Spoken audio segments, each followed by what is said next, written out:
आदरणीय अमित भाईंना गुजरात आणि देशाच्या सहकार क्षेत्रातला तसं बघितलं तर अतिशय प्रदीर्घ आणि समृद्ध अशा प्रकारचा अनुभव आहे।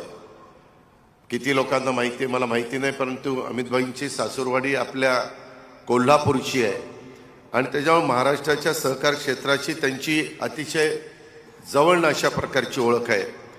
त्यांना आणि आपल्या सर्वांना माहिती आहे की महाराष्ट्रात विकासात, विशेषतः ग्रामीण महाराष्ट्राच्या राजकीय, सामाजिक, शैक्षणिक आणि आर्थिक, औद्योगिक, सांस्कृतिक प्रगतीमध्ये ह्या सहकार क्षेत्राने नेहमीच महत्त्वाचे आणि सर्वात मोठे योगदान दिलेले आहे। आज जरी आपण 2025 मध्ये असलो तरी पद्मश्री विखे पाटील ज्यांनी पहिला सहकारी साखर कारखाना आपल्या महाराष्ट्रामध्ये प्रवरानगरला काढला, धनंजयराव गाडगीळ असतील, वैकुंठबाई मेहता असतील, कितीतरी जुन्या जाणत्या नेत्यांची नावं घेता येतील की त्यांनी खऱ्या अर्थाने सहकार चळवळ तुमच्या माझ्या महाराष्ट्रामध्ये वाढवली, रुजवली, ती फोफावली। त्याच्यानंतरच्या अनेक राजकीय नेत्यांनी त्याला मनापासून साथ दिली आणि त्याच्यामुळे आज देशाचा विचार करता महाराष्ट्र आणि गुजरातमध्ये ही सहकार चळवळ मोठ्या प्रमाणावर त्या ठिकाणी वाढलेलं चित्र आपल्याला बघायला मिळेल। काही बाबतीमध्ये थोडंसं काही एखादी सहकारी संस्था थोडी चुकीचं काही वागली की तिला गालबोट लागतं आणि सगळ्यांना त्या बाबतीमध्ये दोषी धरलं जातं। वास्तविक काही पाचवी बोटासारखी नसतात। आम्ही तर सतत प्रयत्न करत असतो की बाबा ही सहकार चळवळ अतिशय पारदर्शक, स्वच्छ पद्धतीनं पुढे जावी।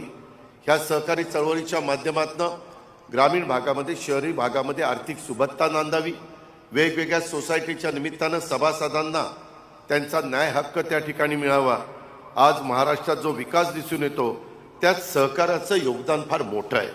सहकार चळवळीच्या शिवाय हा विकास अशक्य होता असं माझं स्वतःचं मत आहे।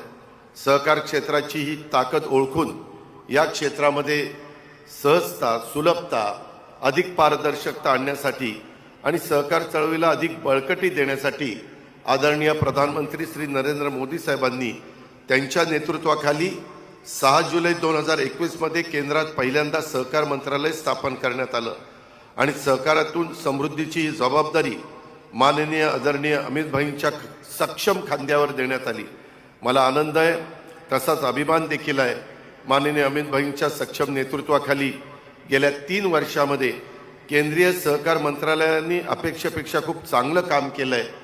देशाच्या सहकार क्षेत्राला एक आंतरराष्ट्रीय ओळख देण्यात आणि जागतिक आव्हानांना सामोरं जाण्यासाठी सक्षम बनवण्यात ते चांगल्यापैकी यशस्वी ठरलेले आहेत। सहकाराच्या माध्यमातून आपल्या देशातले